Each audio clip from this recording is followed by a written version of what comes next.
You'll notice that I haven't provided measurements with the ingredients. That's because a lot of it is done to your own taste. For example, I really like mushrooms, so I probably put in more than are necessary. In other recipes, you may see that they call for heavy cream or a lot of butter. These ingredients are used to enhance the flavor of the sauce without taking the time to really build it the way an authentic Italian cook would. You want to keep the heat low to medium so your garlic doesn't cook too quickly and burn.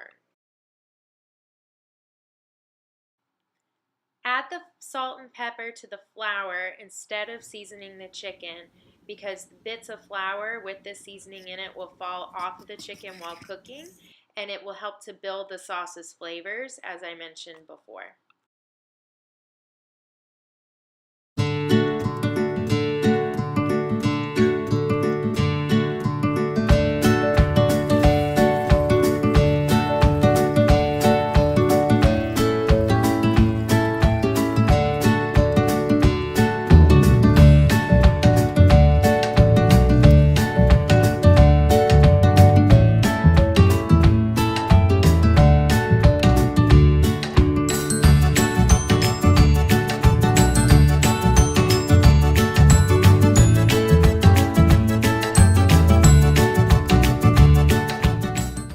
You'll want to make sure that your chicken is cooked thoroughly all the way through.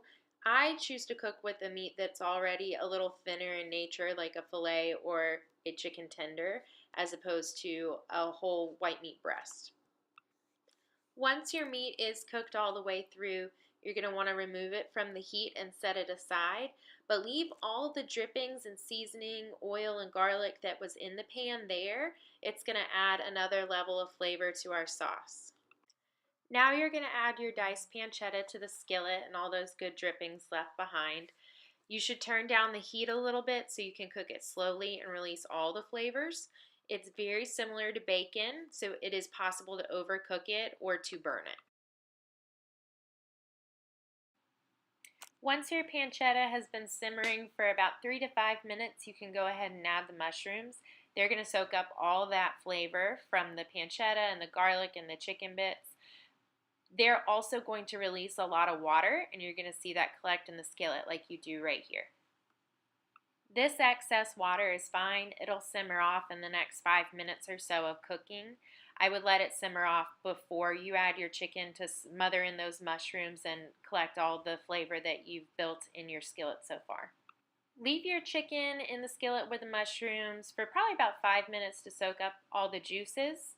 It's going to taste delicious, and then you will add your Marsala wine. I put about a cup in and I let that simmer until I see the sauce start to change colors. I prefer dried parsley because I never seem to have enough uses for fresh parsley to justify buying it, but I like to give people the option of what they want to put on top.